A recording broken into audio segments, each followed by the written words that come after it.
سامعین، بلا تاخیر آئیے رخ کرتے ہیں ایک وسیع القلب، خوش فکر، خوش گفتار خیالات کو لفظیات کے پیکر میں ڈھالنے، نیز گفتگو میں بصیرتوں کو تقسیم کرنے اور اپنے باتوں سے سامعین کو مزید ذہین بنا دینے کا ہنر رکھنے والی شخصیت اسٹیج پہ جلوہ افروز ہیں، جس سے ہم اور آپ خاطر خواہ واقف ہیں، جو زبان و علم کے صرف محافظ ہی نہیں ہیں بلکہ میدان علوم و معارف کے وہ مرجع خلائق ہیں، جس سے بھٹکے ہوئے کارواں راہیاب ہوتے ہیں اور علم کے پیاسے سیرابی حاصل کرتے ہیں۔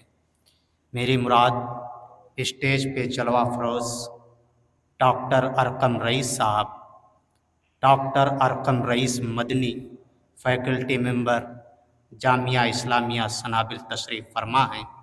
آپ سے گزارش ہے کہ آپ تشریف لائیں اور اوقاف کا اسلامی تصور کی روشنی میں اپنے خیالات کا اظہار کریں کہ میں ایک چراغ ہوں، دیوار ہے نہ چھت میری، ہوائیں کرتی ہیں پھر بھی مخالفت میری، میں بادشاہ ہوں اجڑے ہوئے زمانے کا، سمٹ کے رہ گئی گھر میں سلطنت میری۔ آئیے سنتے ہیں ڈاکٹر ارقم رئیس کو۔ السلام علیکم ورحمۃ اللہ وبرکاتہ۔ الحمد للہ رب العالمین والصلاة والسلام علی اشرف الانبیاء وسید المرسلین نبینا محمد وعلی آلہ واصحابہ اجمعین ومن تبعهم بإحسان إلى يوم الدين، اما بعد۔ قال الله تبارك وتعالى لن تنالوا البر حتى تنفقوا مما تحبون وما تنفقوا من شيء فإن الله به عليم۔ وقال النبي صلى الله عليه وسلم فيما روى عنه أبو هريرة رضي الله تعالى عنه أنه قال قال رسول الله صلى الله عليه وسلم إذا مات ابن آدم انقطع عنه عمله إلا من ثلاث: صدقة جارية أو علم ينتفع به او ولد صالح يدعو له، رواہ مسلم۔ محترم جناب ایس پی ایم سنی منتظمین اجلاس، علی گڑھ مسلم یونیورسٹی کے اندر زیر تعلیم طلباء و طالبات، مہمانان گرامی قدر، اسلامی ماؤں اور بہنوں اور عزیز بچوں، اللہ رب العالمین کا شکر ہے کہ اس نے ہمیں آج اس مبارک محفل میں اکٹھا ہونے اور دین اسلام کے متعلق کچھ اہم معلومات سیکھنے اور سکھانے کا موقع عنایت فرمایا۔ محترم حاضرین، جیسا کہ آپ تمام کو معلوم ہے کہ میری گفتگو کا موضوع اوقاف کا اسلامی تصور ہے کہ اسلام میں وقف یا اوقاف کا کیا مفہوم ہے، وہ آج ہمیں جاننا ہے انشاءاللہ۔ اس سے قبل کہ میں اوقاف کے متعلق گفتگو کروں، آپ حضرات کے سامنے اسلام کی ایک خصوصیت کے متعلق مختصر کچھ بات کہنا چاہوں گا کہ اسلام دنیا کا تنہا ایسا مذہب ہے جو اپنے ماننے والوں کو دنیا اور آخرت دونوں جہانوں کی کامیابی کے ساتھ دیکھنا چاہتا ہے۔ اسلام جہاں آخرت کو سنوارنے، آخرت کو حاصل کرنے اور آخرت میں کامیاب ہونے کی تعلیم دیتا ہے، وہیں اس دنیا کو سنوارنے کی بھی تعلیمات دیتا ہے۔ اس دنیا میں ہمیں کیسے زندگی گزارنی ہے، دنیا کے جو مسائل ہیں ان کو بھی حل کرتا ہے۔ جہاں روحانیات کی تعلیم دیتا ہے وہیں مادیات کی بھی تعلیم دیتا ہے۔ اسلام ایسا مذہب قطعا نہیں جو ترک دنیا کی تعلیم دیتا ہو، دنیا سے، سماج سے، مال و دولت سے، اہل و عیال سے انسان دور رہے اور آخرت کی طلب میں عبادت کے نام پر ساری چیزوں کو چھوڑ کر تنہا زندگی گزارے۔ یہ اسلام کا تصور نہیں ہے، یہ غیر ادیان میں پایا جاتا ہے جن کے پاس اللہ تعالیٰ کی آسمانی ہدایات نہیں ہیں۔ لیکن اسلام نے جو ہمیں تصور دیا ہے وہ بڑا ہی پیارا ہے، اس میں بیلنس ہے، اس میں دنیا اور آخرت دونوں کو جمع کیا گیا ہے، اور انسان سے کہا گیا ہے کہ وَلَا تَنْسَ نَصِيبَكَ مِنَ الدُّنْيَا، کہ تم دنیا میں سے اپنے حصے کو ہرگز نہ بھولو، یعنی دنیا کو کماؤ، دنیا میں رہو، دنیا کو آباد کرو، اور دنیا کے اندر اپنے وجود کو منواؤ، اور دنیا کے سامنے یہ ثابت کرو کہ تم اس دنیا کو چلانے کی صلاحیت رکھتے ہو۔ تمہارے بغیر یہ دنیا ادھوری ہے، تمہارے بغیر اس دنیا کو رہنمائی نہیں مل سکتی۔ اسلام ہمیں یہ تعلیمات دیتا ہے۔ آئیے دیکھیے اس موقع پر جو موضوع ہے ہمارا اوقاف، یہ اوقاف کا تعلق ہی مالیات سے ہے۔ کتنی خوبصورت بات ہے، اوقاف کا تعلق جائیدادوں سے ہے، زمینوں سے ہے، محلات و دکانوں سے ہے، کھیتی باڑی سے ہے، اموال سے ہے، اور دنیا کے ساز و سامان سے ہے۔ ایک مسلمان دنیا میں کیسے رہے، یہاں بڑا باریک نقطہ ہے جو سمجھنے کا ہے کہ مسلمان کو دنیا کمانے کے بجائے اس والے باب میں، اس چیپٹر میں مسلمان کو دنیا خرچ کرنے کا طریقہ بتایا گیا ہے کہ دنیا میں خرچ کیسے کرنا ہے۔ اور اسلام نے ہمیں یہ بتلایا ہے کہ ایک مسلمان، گویا اسلام اس چیپٹر کے ذریعے یہ فرض کر کے چلتا ہے کہ اسلام کا ماننے والا شخص اس دنیا میں نہایت ہی معزز ہے، محترم ہے، پیسے والا ہے، دولت والا ہے، اور اس کے پاس نہ صرف یہ کہ پیسہ اور دولت ہے بلکہ وہ بڑے دل والا ہے، دنیا نواز ہے، مہمانوں کو اور دنیا والوں کو، غریبوں کو، محتاجوں کو، رشتہ داروں کو، عزیز و اقارب کو، الغرض سارے انسانوں کو، بلکہ انسانوں سے بھی آگے بڑھ کر کے جانوروں اور حیوانات کو بھی نوازتا ہے۔ اور اس دنیا میں اس کا مال، اس کی دولت صرف اسی تک محدود نہیں بلکہ غیروں کو پہنچتی ہے، اور اس کا نفع، اس کی کمائی کا نفع صرف اس کو نہیں پہنچتا بلکہ اس کے بچوں کے ساتھ ساتھ اس کے اعزاء اقارب کو اور پورے علاقے کے لوگوں کو، یہاں تک کہ پورے سماج اور سوسائٹی کو اس کا فائدہ پہنچتا ہے۔ آئیے جانتے ہیں کہ وقف کیا چیز ہے، اوقاف کیا چیز ہے، اور اسلام اوقاف کے ذریعے کیا میسج دینا چاہتا ہے، اوقاف کا تصور لا کر اسلام اس دنیا کو کیا پیغام دینا چاہتا ہے۔ اس لیے میں چاہتا ہوں کہ ہم یہاں اوقاف کو، اس کی حقیقت کو سمجھیں اور اسلام کے اس میسج کو نہ صرف سمجھیں بلکہ اپنی زندگی میں نافذ کریں، اور اوقاف کو اور وقف کے نظام کو زندہ کریں، اپنی زندگی میں نافذ کریں، تاکہ اس کا نفع، اس کا فائدہ ہماری ذات سے آگے بڑھ کر کے ہمارے بچوں کو، ہماری اولادوں کو، ہمارے خاندان کو، رشتہ داروں کو، عزیز و اقربا کو، اور سماج کے تمام پچھڑے ہوئے لوگوں کو اور پوری انسانیت کو پہنچے۔ اوقاف دراصل یہ وقف کی جمع ہے۔ وقف میں کہتے ہیں عربی زبان میں، وقفہ کے معنی ہوتا ہے روکنا اور رکنا۔ عربی زبان میں وقفہ کا معنی رکنا بھی ہوتا ہے اور روکنا بھی ہوتا ہے۔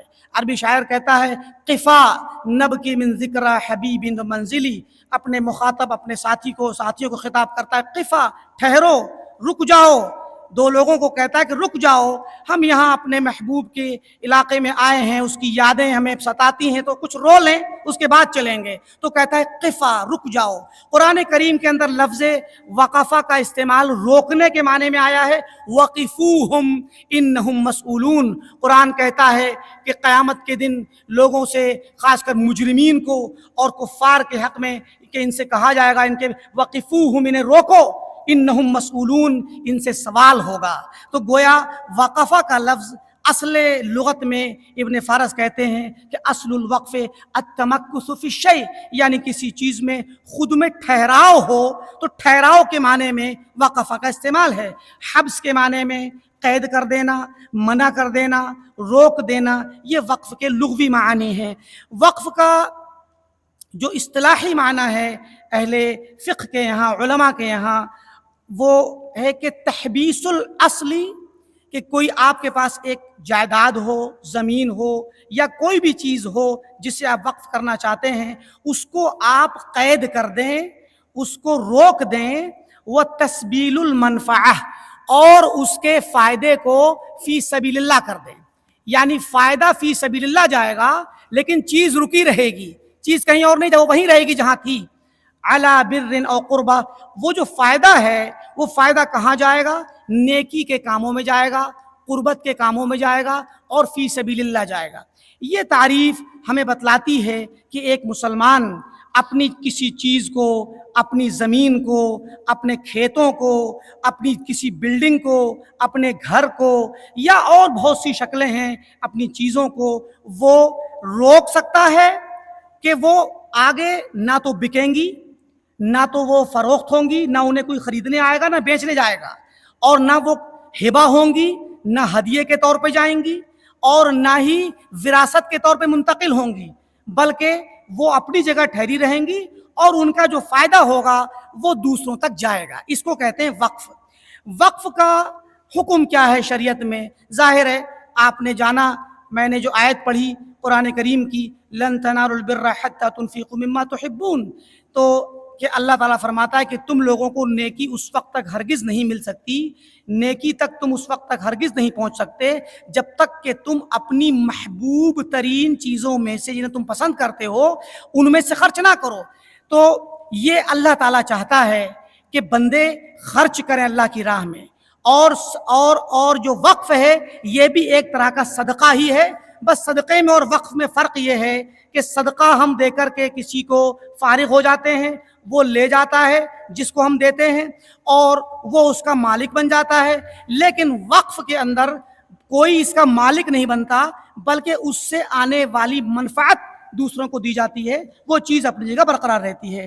اس کا حکم اصلاً تو مستحب ہے، مندوب ہے، شریعت چاہتی ہے کہ بندہ اور بندہ مسلم وقف کا کام کرے اور اپنی زمین کو، جائیداد کو وقف کرے تاکہ اس کا فائدہ اس کو بھی پہنچے اور سماج کو پہنچے۔ کبھی کبھار وقف کا حکم اگر کسی نے نذر مان لی کہ میرا اگر یہ کام ہوا تو میں وقف کروں گا، تو پھر نذر ماننے کی صورت میں واجب ہو جاتا ہے، فرض ہو جاتا ہے۔ اور وقف کبھی کبھار مباح کی شکل میں رہتا ہے، جسے ہم کہتے ہیں کہ نہ تو وہ اس میں کوئی فائدہ ہے نہ کوئی نقصان، جیسے عام چیزیں خرید و فروخت کی ہوتی ہیں، انسان جو چاہے کر لے، ویسے ہی وہ مباح کے طور پہ کیا ہے کہ وقف کر دے۔ لیکن یہ کون کرے گا؟ یا تو کوئی مسلمان کرے جس کو کسی نیکی کی ضرورت نہیں بظاہر، یعنی وہ نیکی کا ارادہ نہیں کرتا، یا کوئی غیر مسلم وقف کرے تو چونکہ اس کی نیت کا بھی کوئی فائدہ نہیں، اسے کوئی ثواب بھی نہیں، تو اس کا وقف علماء نے کہا ہے کہ صحیح ہوگا لیکن وہ مباح کے درجے میں ہوگا۔ وقف کے متعلق اس کی مشروعیت کیا ہے، اس کی دلیل کیا ہے کہ یہ شریعت میں جائز ہے؟ کچھ علماء نے، بعض فقہا نے، امام شافعی نے کتاب الام میں ذکر کیا ہے کہ بعض فقہا نے وقف کا انکار کیا ہے کہ وقف نہیں کرنا چاہیے، لیکن انہوں نے نام نہیں لیا کہ کون ہیں، لیکن زیادہ تر فقہا اور ائمہ اسلام اور پوری اکثریت امت کی، بلکہ تقریباً 99% سے زیادہ امت جو ہے اس بات کی قائل ہے کہ وقف مشروع اور جائز اور مستحب ہے۔ اس کی دلیل قرآن کریم سے میں نے جو بھی آیت پڑھی سورہ آل عمران کی، تو اس صورت میں اللہ تعالیٰ نے بر اور نیکی کے متعلق فرمایا جب تک کہ تم اپنی محبوب چیز میں سے خرچ نہیں کرو گے تمہیں نیکی نہیں ملے گی۔ اس آیت کے نازل ہونے کے بعد حدیث میں آتا ہے کہ ابو طلحہ انصاری رضی اللہ تعالی عنہ یہ پیارے نبی صلی اللہ علیہ وسلم کے پاس آئے، اور یہ انصار میں سب سے زیادہ مال والے تھے، ان کے باغات بہت زیادہ تھے اور بہت مال و دولت والے تھے۔ یہ آئے اور انہوں نے کہا یا رسول اللہ، میرا سب سے محبوب مال میرا ایک باغ ہے بیروحا، تو وہ میں چاہتا ہوں کہ اللہ کی راہ میں صدقہ کر دوں۔ تو آپ نے فرمایا کہ بالکل آپ صدقہ کر دو. انہوں نے صدقہ کر دیا. تو یہ اس آیت کے بعد یہ واقعہ پیش آیا. ایسے ہی میں نے جو صحیح مسلم کی روایت پڑھی اس میں آپ صلی اللہ علیہ وسلم نے فرمایا کہ اذا مات ابن آدم انقطع عنہ عملہ، جب ابن آدم کا انتقال ہو جاتا ہے تو اس کا عمل اس کے مرنے کے بعد اب عمل نہیں کرتا وہ، لیکن 3 چیزیں ایسی ہیں کہ اگر وہ کر جائے تو پھر کیا ہوگا کہ اس کا ثواب اس کو ملتا رہے گا. اس میں سے پہلا ہے صدقۃ جاریہ، اور دوسرا ہے علم، اور تیسرا ہے نیک اولاد. تو صدقہ جاریہ جو ہے وہ یہی ہے، صدقہ جاریہ کہ آپ ایسا صدقہ کر جائیں جو باقی رہے اور اس کا ثواب جاری رہے. تو وقف بھی اسی میں آتا ہے، لہٰذا یہ بھی اس کی مشہور کی دلیل ہے. اسی طریقے سے صحیحین کی روایت ہے، صحیح بخاری اور مسلم کی، عبداللہ بن عمر رضی اللہ عنہ فرماتے ہیں کہ جنگ خیبر کے بعد عمر بن خطاب رضی اللہ تعالیٰ عنہ نے فرمایا یا رسول اللہ، مجھے خیبر میں بڑی پیاری زمین ملی ہے جو میری نظر میں سب سے زیادہ نفیس ترین مال ہے میرا، تو آپ کیا مجھے مشورہ دیں گے، کیا حکم فرمائیں گے کہ میں اس مال کا کیا کروں؟ تو آپ نے فرمایا اگر تم چاہو ان شئت حبست اصلها وتصدقت بها، اگر تم چاہو تو اس کی اصل کو قید کر دو، روک دو، اور اس کے فائدے کو تم صدقہ کر دو. تو حضرت عمر رضی اللہ عنہ نے صدقہ کر دیا کہ لا یباع اصلها، کہ جو زمین ہے اس کو بیچا نہیں جائے گا، ولا یبتاع، نہ خریدا جائے گا، ولا یورث، نہ یہ زمین ان کے ورثہ میں جا کر کے وراثت میں منتقل ہوگی، ولا یوہب، اور نہ اس کو ہبہ میں اور ہدیے میں کسی کو دیا جائے گا. تو فرماتے فتصدق عمر فی الفقراء، عمر رضی اللہ تعالیٰ عنہ نے فقراء کے لیے صدقہ کیا، یعنی زمین برقرار رہے گی، اس کا فائدہ فقراء میں جائے گا. وفی القربا، اپنے قرابت داروں میں، ان کے رشتہ داروں میں جائے گا. وفی الرقاب، اور گردن آزاد کرنے کے لیے، غلام آزاد کرنے کے لیے خرچ اس میں سے نکلے گا. وفی سبیل اللہ، اللہ کی راہ میں جو بھی شکلیں اللہ کی راہ کی ہیں، چاہے وہ جہاد فی سبیل اللہ ہو یا اس کے علاوہ جتنے بھی فی سبیل اللہ کے راستے ہیں، ہر جگہ جائے گا. وابن السبیل، اور مسافروں پر بھی اسی میں سے خرچ ہوگا. والضعیف، اور کمزوروں پر، جو سماج کے کمزور پسماندہ لوگ ہیں ان پر بھی اسی میں سے خرچ ہوگا. تو بلکہ بعض روایتوں میں آتا ہے کہ حضرت عمر نے اس کا اپنے اوقاف کا ذمہ دار اپنی بیٹی حفصہ کو بنایا تھا، اور کہا تھا کہ اس کی متولیہ اور اس کی جو دیکھ ریکھ کرنے والی ناظمہ ہوگی وہ میری بیٹی حفصہ ہوگی. تو اس طریقے سے ابن حجر رحمۃ اللہ علیہ فرماتے ہیں کہ حضرت عمر رضی اللہ عنہ کی یہ حدیث وقف کی مشروعیت میں بڑی بنیادی حیثیت رکھتی ہے. اسی طریقے سے وقف کا کام یا اوقاف مشروع ہیں اور اسلام میں اس کی اجازت ہے اور اس پر عمل کیا گیا ہے. صحابہ کرام کا عمل، صحابہ کے یہ 2 واقعے آئے آپ کے سامنے، بے شمار صحابہ کے واقعات ہیں. یہ مستقل ایک تقریر کا موضوع ہے کہ تاریخ اسلام میں صحابہ سے لے کر کے آج کے دور تک، اور خاص کر پرانے اسلامی خلافتوں اور اسلامی حکومتوں کے ادوار تک وقف کی جو تاریخ رہی ہے، بڑی پیاری تاریخ ہے. بڑے حسین واقعات ہیں، دلدوز واقعات ہیں، عبرت آمیز واقعات ہیں کہ اگر ہم انہیں پڑھیں یا سنیں تو ہمیں پتہ چلے گا کہ اسلام نے کیا تصور دیا ہے مال کو خرچ کرنے کا، اور لوگ کس طریقے سے اپنوں پر اور غیروں پر اور سماج کے تمام لوگوں پر خرچ کیا کرتے تھے. یہ مستقل ایک تفصیل طلب بات ہے. جابر رضی اللہ عنہ ایک صحابی ہیں، مشہور صحابی، فرماتے ہیں کہ اب دیکھیں کہ صحابہ میں وقف کا کام اتنا مشہور تھا کہ صحابہ کرام میں عام سی بات تھی. جابر رضی اللہ عنہ فرماتے ہیں کہ ما اعلم احدا، میں صحابہ کرام میں سے کسی بھی ایسے شخص کو نہیں جانتا، کان لہ مال، جس کے پاس مال رہا ہو، جو صاحب مال ہو صحابہ میں سے، من المہاجرین والانصار، چاہے مہاجرین ہو یا انصار ہو، تمام صحابہ میں جس کے پاس بھی مال تھا، ان مال والے صحابہ میں کسی کو ایسا شخص نہیں جانتا جس نے الا حبس مالا، جس نے وقف نہ کیا ہو. یعنی ہر صاحب مال صحابی نے وقف کیا، اللہ کی راہ میں اوقاف قائم کیے، اور صدقۃ مؤبدہ، ہمیشہ ہمیش کے لیے وہ صدقہ برقرار رہے. لا تشترا ابداً، نہ تو وہ خریدا جائے، ولا توہب ولا تورث، نہ ہبہ کیا جائے، نہ ورثے میں پایا جائے. اور اسی طریقے سے اجماع ہے امت کا. امام کاسانی نے بدائع الصنائع کے اندر جو فقہ حنفی کی بڑی مشہور کتاب ہے اور بہت بڑی موسع کتاب ہے، اس کے اندر اجماع نقل کیا امت کا کہ جواز پر اس بات کے کہ وقف جائز ہے، خاص طور سے مساجد کا. تو یہ وقف کے جواز پر دلیلیں ہیں. اور وقف کے متعلق جو حکمت ہے شریعت کی، بہت ساری حکمتیں ہیں. ایک تو یہ کہ بندے مسلم کے لیے اللہ کی قربت کا راستہ کھولنا، کہ وہ جو عبادتیں کرتا ہے وہ تو کرتا ہی ہے، لیکن ساتھ میں وقف کر دے اللہ کی راہ میں کوئی چیز، تو وہ گویا اس سے نئی عبادت کا راستہ. یہ وقف اپنے آپ میں ایک عبادت ہے. اور اس کے ذریعے ایک اور حکمت یہ ہے کہ اس سے بندے مومن کا اجر برقرار رہے مرنے کے بعد بھی، اور اجر زیادہ ہو اس کا. ایسے ہی ایک حکمت ہے کہ وہ اپنوں پر اور اپنے اقربا پر، سماج کے لوگوں پر احسان کرے. اسلامی مملکت کے اندر یا اسلامی معاشرے کے اندر ایک بہت محبت کا ماحول پیدا ہو، ایک دوسرے کی مدد کرنے کا ماحول پیدا ہو، مسجدیں قائم ہوں، مدارس قائم ہوں، مکتبات اور اسی طریقے سے اسپتال قائم ہوں. یہ سب چیزیں آپ بھی جانتے ہیں، ہم دیکھتے بھی ہیں. اسلامی تاریخ میں اول یوم سے پیارے نبی صلی اللہ علیہ وسلم نے مدینے میں داخل ہوتے ہی مسجد قباء قائم کی، پھر آپ نے مسجد نبوی قائم کی، اور بہت ساری دیگر مسجد مدینہ کے اندر قائم کی گئیں. اور ان کے علاوہ بذات خود کعبہ بھی ایک وقف ہے جو ابو الانبیاء ابراہیم علیہ السلام نے بنایا، بلکہ بعض مورخین کے مطابق پیچھے اور سابقین انبیاء نے بنایا، بلکہ بعض روایتوں کے مطابق آدم علیہ السلام نے بنایا. تو مطلب کہنے کا یہ ہے کہ ان اول بیت وضع للناس الذی ببکۃ مبارکا وہدی للعالمین، سب سے پہلا گھر اللہ کی عبادت کا جو سرزمین پہ بنا وہ کعبہ تھا. تو یہ جو اللہ کے گھر ہوتے ہیں یہ وقف ہوا کرتے ہیں. تو اس طریقے سے بہت ساری اس کے اندر حکمتیں ہیں جو ہمیں اس کے متعلق معلوم ہوتی ہیں. اور وقف کے بہت سارے کے احکام ہیں، لیکن چونکہ وقت بھی میرے لیے بھی محدود ہے اور رات میں وقت زیادہ ہو رہا ہے، آگے بھی لوگ موجود ہیں، اس لیے میں اختصار سے کچھ چیزیں بیان کروں گا. وقف کے کچھ مختصر سے احکام یہاں بیان کر دوں تاکہ ہمارے سامنے اس کی تھوڑی سی حقیقت سامنے آ جائے کہ وقف کے ارکان کیا ہوتے ہیں. ایک تو یہ ہے کہ وقف کے 4 ارکان اہم ہیں، ورنہ لوگوں نے بہت سارے ارکان بیان کیے ہیں. پہلا رکن ہے واقف، جو وقف کرنے والا ہو، اللہ کی راہ میں وقف کرنے والا ہونا چاہیے. دوسرا رکن وہ چیز جس کو وقف کیا جا رہا ہے.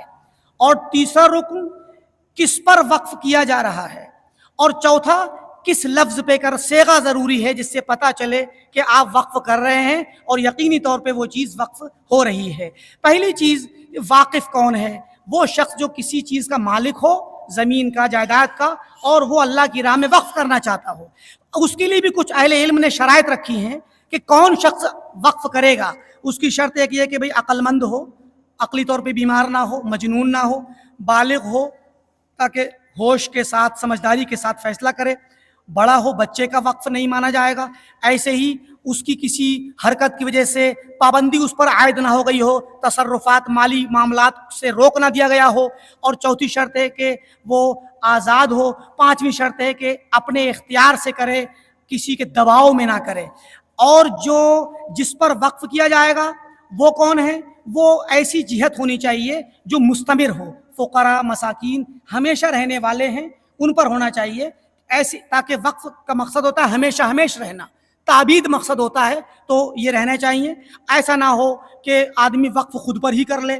ایسی شکلیں پائی ہیں، فقہاء نے ذکر کی ہیں ایسی شکلیں کہ بسا اوقات انسان وقف اس انداز میں کرتا ہے کہ وہ وقفی ہو گیا اور خود ہی اس سے فائدہ اٹھا رہا ہوتا ہے مکمل طور پہ، اور اسی کے اوپر. تو یہ چیز صحیح نہیں ہے مکمل طور پہ، کیونکہ وقف میں اصل ہے دوسروں کو فائدہ پہنچانا. تو دوسرے لوگ، فقراء، مساکین، یتامہ، ارامل اور بیوہ وغیرہ، ضعفاء وغیرہ ہونے چاہیے. اور جو مال جس کو وقف کیا جائے گا اس کی شرط یہ ہے کہ وہ واقف یعنی وقف کرنے والے کی ملکیت ہو، دوسرے کا مال وقف نہیں کر سکتا. اور یہ کہ وہ قیمت، وہ قیمتی چیز ہو، اس کی قیمت ہو، اس کا فائدہ ہو، اور اس سے فائدہ اٹھانا جائز بھی ہو، انسان کے ہاتھ میں ہو. ایسا نہ ہو کہ وہ کہہ دے کہ اپنی کسی ایسی چیز کو، بعض علماء نے مثال دی کہ کوئی کہے کہ آسمان میں اڑ رہی چڑیا کو اگر وقف کرے مثلاً، یا پانی میں بہنے والی سمندر میں موجود مچھلیوں کو وقف کرے، تو یہ نہیں وقف ہوگا، بلکہ ضروری ہے، علماء نے اس میں ضابطہ بیان کیا ہے کہ ما جاز بیعہ، ہر وہ چیز جس کا بیچنا جائز ہے، وجاز الانتفاع بہ، اور اس سے فائدہ بھی اٹھایا جا سکتا ہو، بیچنا بھی جائز ہو اور فائدہ اٹھایا جا سکتا ہو، صح وقفہ، تو اس کا وقف صحیح ہوگا۔ اور تیسری شرط ہے کہ وہ چیز معلوم شدہ ہو، مجہول نہ ہو، کہ کوئی انسان کہے کہ میری ایک زمین میں وقف کرنا چاہتا ہوں، پتہ نہیں کون سی زمین، تو اس کا پتہ ہونا چاہیے۔ اور اسی طریقے سے ایک چیز ہے جس کے سلسلے میں اختلاف ہے علماء کا، کہ وقف کی چیز کیا ضروری ہے کہ زمین ہی ہو، یا زمین جس کو ہم کہتے ہیں غیر منقولہ جائیداد، اموویبل جو چیزیں ہوتی ہیں، تو غیر منقولہ ہونا ضروری ہے، یا منقولہ بھی ہو سکتی ہیں۔ منقولہ میں مان لیجئے ہمارے ہاں یہی حال کے اندر کرسیاں رکھی ہیں اور دیگر سامان ہیں، تو کوئی انسان وقف کر کے سامان کسی جگہ مسجد میں پہنچا دے، مسجد کا سامان، کسی مدرسے کا، کسی جامعہ کا، یونیورسٹی کا، یا یتیم خانے میں سامان، پنکھے لگوائے، اس طرح کی چیزیں تو جو کہ منتقل ہو سکتی ہیں، اس پر بھی لوگوں کا کلام ہے۔ اور ایک چیز ہے، کیا پیسہ نقد کو وقف کر سکتے کہ نہیں، اس پر بھی لوگوں کے مختلف اقوال ہیں، لیکن صحیح بات یہ ہے کہ موویبل چیزیں بھی وقف ہو سکتی ہیں، گرچہ اس کی منفعت کچھ وقت کے بعد ختم ہو جانے کا خدشہ ہوتا ہے۔ بھئی ظاہر ہے کہ کوئی چیز ہے لکڑی کی ہے وہ خراب ہو جائے گی، لوہے کی ہے وہ بھی خراب ہو جائے گی، ٹوٹ جائے گی، اس کا فائدہ، لیکن پھر بھی اس کو وقف کیا جا سکتا ہے، کیونکہ وہ ضرورت ہے، اس کی وہ ایک ضرورت ہوتی ہے۔ جیسے کہ لوگ کرسیاں وقف کرتے ہیں حرم کے اندر کے لوگوں کو چلانے کے لیے، تاکہ طواف کر لیں، صحیح کر لیں، اس طرح کی چیزیں وقف ہو سکتی ہیں۔ اور لوگ جو ہیں زمانہ خالد بن ولید رضی اللہ تعالیٰ عنہ نے اپنی زرہیں، اپنے جنگی سامان، اپنی تلواریں، اپنے گھوڑے فی سبیل اللہ وقف کر دیے تھے، تو سب موویبل چیزیں ہیں، تو یہ وقف کی جا سکتی ہیں۔ اور اسی طریقے سے پیسے کے متعلق بھی صحیح بات یہی ہے کہ پیسہ بھی وقف کر سکتے ہیں، کوئی آدمی 1,00,000 2,00,000 10,00,000 جو بھی اس کے پاس پیسے ہوں وہ وقف کر سکتا ہے، لیکن اس کو وقف کرنے کے بعد کام یہ ہوگا کہ اس سے کوئی ایسی چیز خریدی جائے گی جو برقرار رہے، تاکہ اس کا نفع برقرار رہے۔ تو اگر کسی نے پیسے کو وقف کیا ہے تو پیسے سے کوئی جگہ خرید لی جائے، کوئی سامان خرید لیا جائے، کوئی بلڈنگ بنوا دی جائے، تو اس طریقے سے اس کا وقف جائز ہوگا۔ صیغہ کیا ہوگا؟ صیغے میں صریح الفاظ بھی ہوتے ہیں، کنایے کے بھی ہوتے ہیں۔ صریح میں یہ کوئی کہے کہ میں نے اس کو وقف کر دیا، وقف تو، کوئی کہے حبس تو میں نے اس کو محبوس کر دیا، میں نے اس کو سبل تو فی سبیل اللہ کر دیا۔ بلکہ عربی زبان کے الفاظ ہیں۔ ابن نجیم نے البحر الرائق جو فقہ حنفی کی بڑی مشہور اور بڑی وسیع ترین کتاب ہے، اس میں 26 صیغے ذکر کیے ہیں جن الفاظ کے ذریعے جو ہے وقف کیا جا سکتا ہے۔ تو علماء نے بہت توسع سے کام لیا ہے اس باب میں، تو اس میں کوئی حرج کی بات نہیں ہے، ان صیغوں کے ذریعے سے وقف ہو سکتا ہے۔ وقف کی اقسام 2 طرح کی ہوتی ہیں، 2 طرح کے وقف ہوتے ہیں۔ ایک وقف ہوتا ہے وقف خیری عام، یعنی آدمی وقف کرے اور وہ تمام لوگوں کے لیے، جو غریب، غربا، فقراء، مساکین، حتیٰ کہ عام مسلمانوں کے لیے وقف کر سکتا ہے۔ جیسے کہ عثمان غنی رضی اللہ تعالیٰ عنہ نے بیر روما خرید کر کے یہودی سے اس کو وقف کر دیا تھا، اور سارے مسلمان اس سے پانی پیا کرتے تھے۔ تو اس طریقے سے وقف کرنے کے لیے سارے مسلمانوں کے لیے وقف کر سکتے ہیں، خصوصی طور پہ فقراء مساکین کے لیے بھی کر سکتے ہیں، یتامہ کے لیے اور بیواؤں کے لیے کر سکتے ہیں، کمزوروں کے لیے کر سکتے ہیں، طلباء کے لیے کر سکتے ہیں، علماء کے لیے کر سکتے ہیں۔ اسی طریقے سے یونیورسٹی کے اندر جو ریسرچ سینٹر ہوں یا الگ سے ریسرچ سینٹر ہوں، ان کے لیے بھی کیا جا سکتا ہے، جو خاص طور سے اسلامی ریسرچ اس میں کی جاتی ہو۔ اور اس طرح کے بہت ساری اقسام علماء نے بیان کی ہیں۔ اور اسی طریقے سے ہاسپٹل کے لیے بھی ہاسپٹل بنایا جا سکتا ہے، اس کی بڑی پیاری مثالیں تاریخ میں ملتی ہیں۔ تو یہ ایک عمومی وقف کہلاتا ہے جو تا قیامت باقی رہے گا۔ اور ایک وقف ہے وقف اہلی، جسے ہم پرائیویٹ بھی کہہ سکتے ہیں وقف، یا فیملی وقف بھی کہہ سکتے ہیں، کہ انسان اپنی اولاد پہ وقف کرے۔ یہ بہت اہم چیز ہے، اولاد پہ وقف کرے۔ کیسے؟ کہ مثلا کسی انسان کے پاس دولت ہو، جائیداد ہو، گھر بھی ہوں اور زمینیں ہوں، ان میں سے وہ کوئی ایک گھر یا کوئی ایک بلڈنگ یا کوئی زمین وہ وقف کر دے اپنی اولاد کے لیے۔ اب اس میں تفصیل ہے کہ اپنی اولاد کے لیے کرے، ان کی اولاد اور ان کی اولاد نسل در نسل کے لیے بھی کر سکتا ہے. وہ جس طریقے سے صیغہ بنائے گا، جیسا دستاویز تیار کرے گا، جیسی شرط رکھے گا، اس شرط کے مطابق ہوگا. لیکن یہ اہم بات یہ ہے کہ وہ اپنی اولاد یا اولاد کی اولاد کے لیے وقف کر سکتا ہے اور اپنے رشتہ داروں کے لیے کو بھی شامل کر سکتا ہے اس میں. حضرت زبیر بن عوام رضی اللہ تعالیٰ عنہ نے اپنا ایک گھر وقف کر دیا تھا، اور اس گھر کے اندر وقف کرنے کا مقصد یہ تھا کہ ان کی جو اور دیگر جائیداد ہے وہ تو وراثت میں تقسیم ہو جائے گی، لیکن ایک گھر ایسا ہوگا جو تقسیم نہیں ہوگا بلکہ ایسے ہی رہے گا. اب اس میں ان کے جو بچے ہیں اس کو استعمال کریں گے، اس میں رہیں گے. خصوصی بات اس وقف کی یہ تھی کہ انہوں نے اپنی بیٹیوں کو خصوصی طور پہ نامزد کیا تھا کہ میری بیٹیاں جب تک ان کی شادی نہ ہو تب تک وہ اس گھر میں رہیں گی. ظاہر ہے کہ دیگر گھروں کو لوگ بانٹ لیں گے تو وہ بیٹیاں اس میں، اور جو بیٹیاں شادی شدہ ہیں لیکن کبھی اگر ان کی مان لیجیے شوہر کی وفات ہو جائے اور وہ بیوہ ہو جائیں، اب وہ بغیر شوہر کی ہو گئیں، تو اب وہ واپس اگر میرے گھر آئیں تو اس گھر میں رہیں گی اور اس گھر کے منافع سے فائدہ اٹھائیں گی.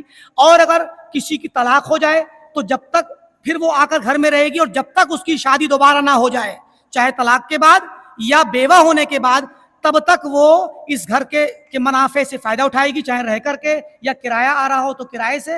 اور جب شادی ہو جائے گی اس کی دوبارہ سے کسی اور جگہ، تو اپنے شوہر کے پاس جب چلی جائے گی تو پھر وہ اس کی منفعت صرف بیٹوں کے لیے رہے گی، کیونکہ اس بیٹی کو اپنا گھر مل چکا ہے. تو اس طریقے سے صحابہ کرام وقف کرتے تھے. یہ بہت اہم جز ہے جس کے ذریعے ایک آدمی اپنی اولاد کے لیے ایک اچھے مستقبل کی ضمانت کے طور پہ وقف کر سکتا ہے. کیوں؟ کیونکہ ہو سکتا ہے کسی کے 2 بیٹے 3 بیٹے 4 بیٹے ہوں، اور ضروری نہیں ہے کہ سارے کے سارے لوگ اپنی زندگی میں کامیاب رہیں، اچھے پھلیں پھولیں. کبھی کبھار کسی کے حالات خراب ہو جاتے ہیں، زمینیں جائیدادیں بک جاتی ہیں اور وہ انسان قلاش ہو جاتا ہے، مسکین ہو جاتا ہے. تو ایسی صورت میں اگر اس کے باپ کا کوئی وقف ہوگا تو اس وقف سے یا تو گھر میں آ کر رہ لے گا، یا پھر اس کے ذریعے سے آنے والا جو فائدہ ہوگا تو اس بیٹے کو مل جائے گا، تو اس کی مصیبت کے وقت کام آئے گا. تو یہ بڑا اچھا فائدہ ہے وقف کا. اور وقف کے متعلق ایک اہم مسئلہ ہے کہ وقف کا مالک کون ہے. میں 2-3 باتیں مختصر پیش کر کے انشاءاللہ گفتگو ختم کروں گا. وقف کا مالک کون ہے؟ وقف کے مالک کے سلسلے میں فقہا کے 3 طرح کے اپنے اپنے اقوال ہیں. بعض فقہا کہتے ہیں وقف کا مالک مطلب جس نے زمین وقف کر دی تو جس نے وقف کی اس کی ملکیت سے تو نکل گئی، لیکن اب کس کی ملکیت میں پہنچی؟ اگر فقراء کے لیے وقف کیا تھا تو کیا فقراء اس کے مالک ہوئے یا کوئی اور ہوا؟ تو ایک قول تو یہ ہے کہ وہ شخص بذات خود مالک ہے. امام ابو حنیفہ رحمۃ اللہ علیہ فرماتے ہیں کہ وہی شخص مالک ہے، لیکن اس کو بیچنے کا اختیار نہیں ہے. مالک وہی رہے گا، بیچنے کا اختیار نہیں ہے. لیکن صاحبین امام محمد بن حسن شیبانی اور امام ابو یوسف رحمۃ اللہ علیہما اور امام شافعی اور دیگر علماء فرماتے ہیں کہ نہیں، واقف نے وقف جب کر دیا تو اس کی ملکیت تو ختم، لیکن یہ زمین یا جو چیز وقف کی گئی ہے یہ اس کا مالک اللہ تعالیٰ ہو گیا، یہ اللہ کے لیے ہے، اللہ اس کا مالک ہو گیا. اور ایک قول ہے بعض فقہا کا کہ اس کا مالک وہ لوگ ہیں جن کے اوپر وقف کیا گیا ہے. ان تینوں چیزوں سے ان میں جو اصل بات ہے وہ جو زیادہ معروف ہے، جس پر فقہائے احناف کا بھی فتویٰ ہے اور جمہور امت کا فتویٰ اس بات پر ہے کہ وقف کی املاک کا اصلی مالک اللہ رب العالمین ہے، کوئی انسان اس کا مالک نہیں. وقف کی املاک کا، اوقاف کا مالک صرف اللہ ہے، کوئی اور اس کا مالک نہیں، نہ کوئی انسان، نہ وقف کرنے والا خود، نہ اس کی اولاد، اور نہ ہی کوئی دیگر تیسرا شخص، بلکہ صرف اللہ تعالیٰ اس کا مالک ہے. لہذا اس کے ساتھ ساتھ ایک چیز یہ ہے کہ وقف کے ساتھ کیا کیا جانا چاہیے جب وقف کی زمینوں اور جائیدادوں کے ساتھ. بہتر شکل یہ ہے کہ وقف کی زمینیں اور جائیدادیں جو ہوں وہ ان کو کام میں لانا چاہیے اور ان کو استعمال کر کے بڑھانا چاہیے. اس کی بہت سی شکلیں علماء نے پیش کی ہیں، ان کے متعلق ہم تفصیل میں نہیں جائیں گے، لیکن مختصر یہی ہے کہ وقف کی املاک کو جامد نہیں رہنے دینا چاہیے، بلکہ ان کا استثمار کرنا چاہیے، انویسٹمنٹ کرنا چاہیے، ان کو بڑھانا چاہیے، ان کو زندہ رکھنا چاہیے. اور ان کی ترمیم ہونی چاہیے. بلکہ اسی میں ایک مسئلہ آتا ہے کہ اگر وقف کی زمین بیکار ہو جائے اور کسی کام کی نہ رہے, یا کوئی بلڈنگ ہے پرانی ہو کر کے ٹوٹ پھوٹ کے بیکار بگڑ کے ٹوٹ گئی ہے یا خراب استعمال کے لائق نہ بچی, تو کیا کیا جائے؟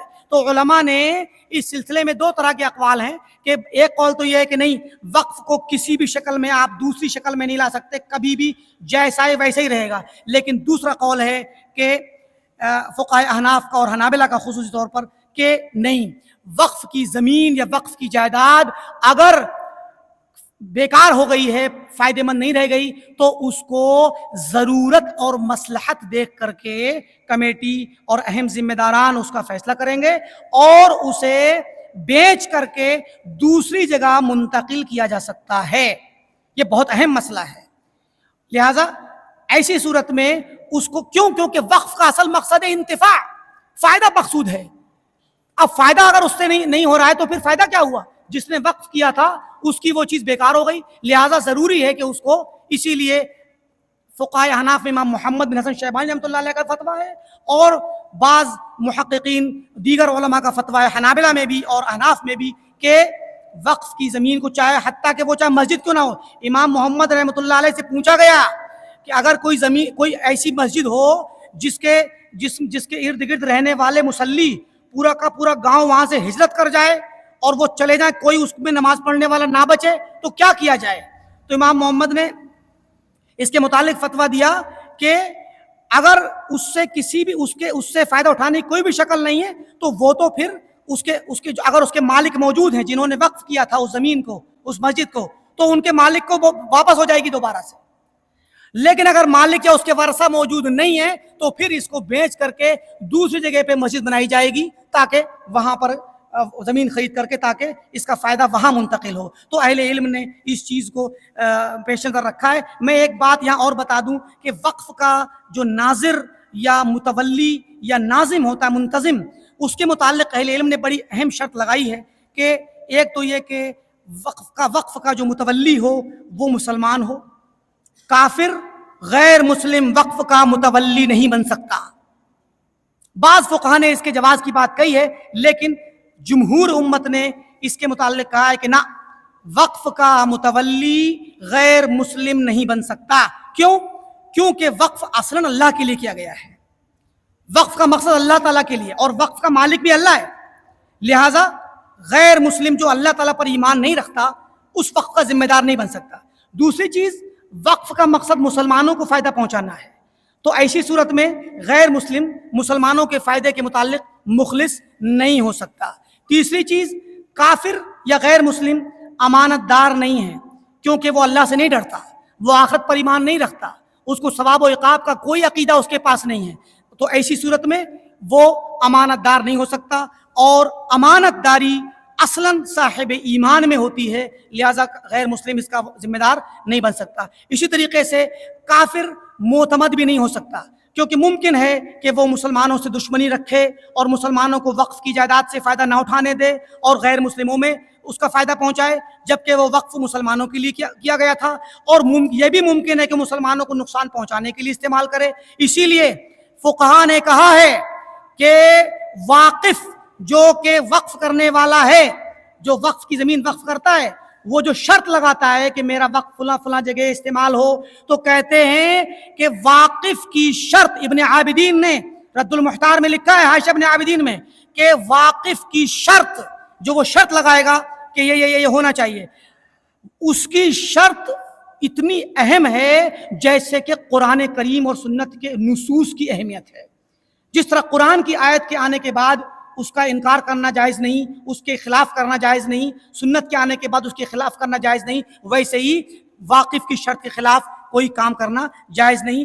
یہ مختصر سی باتوں کے بعد میں کچھ باتیں وقف کے متعلق, ایک اور چیز کہ وقف کا اور حکومت کا کیا تعلق ہے, آخری بات میں یہاں پیش کر دوں.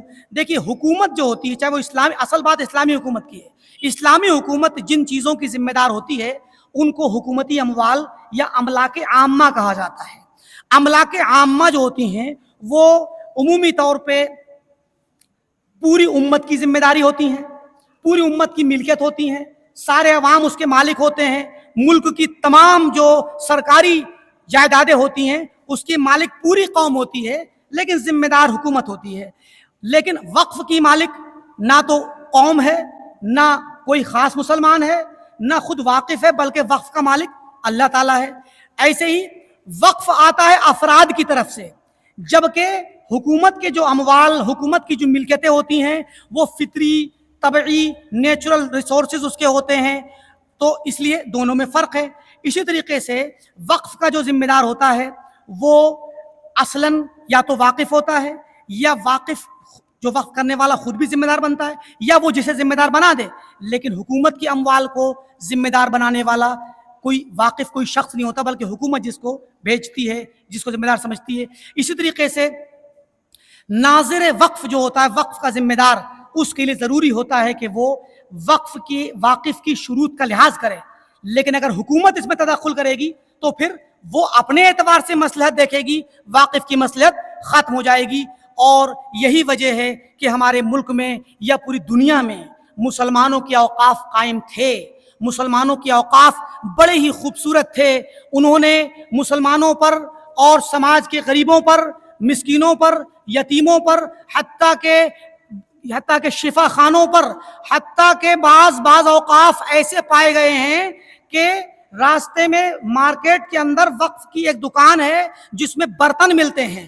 پرانے زمانے میں مٹی کے برتن ہوتے تھے، اب کسی نے اپنے گھر کے چھوٹے بچے کو برتن خریدنے بھیجا، مثلا گھر سے آپ نے بھیجا کہ برتن خرید لاؤ، اب گھڑا یا کوئی اس طرح کی چیز، بچہ ہے گرا دیا، وہ ٹوٹ گیا. اب بچے کو ڈر ہے کہ ماں باپ چلائیں گے، کہاں سے دیں. یا کسی غلام کو بھیجا، پرانے وقتوں میں غلام ہوتے تھے، اب وہ غلام گیا اور راستے میں مان لیجیے ٹوٹ گیا برتن، تو اب اس کی سرزنش نہ ہو، اس غلام کو اس کا سردار یا اس بچے کو اس کے گھر والے ڈانٹے نا. تو اس لیے ایسی وقف کی دکانیں تھیں کہ ایسا بچہ یا ایسے غلام سے کہا جاتا تھا کہ تم جاؤ اس فلاں دکان پہ اور وہاں سے ایک نیا برتن لے لو فری میں اور گھر لے جا کر دو تاکہ تمہیں لوگ چلائیں نا.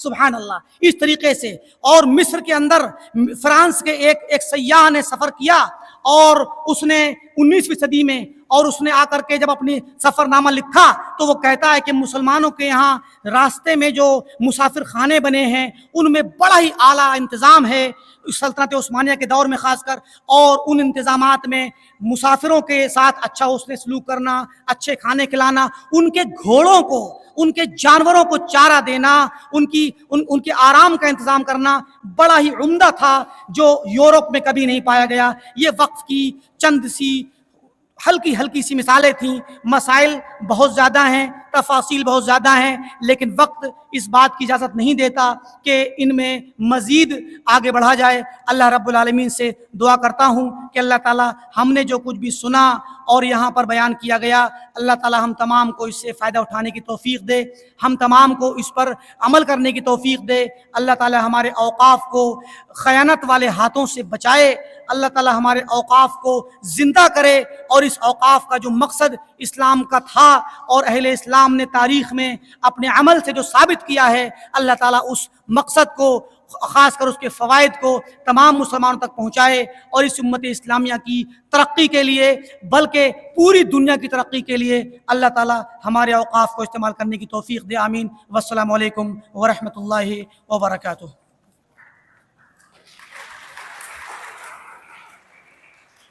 بہت شکریہ سر. یہ ہمارے اسپیکر ڈاکٹر ارقم رئیس مدنی صاحب اوقاف کے تصورات پر اسلامیات کی روشنی میں مدلل گفتگو کر رہے تھے.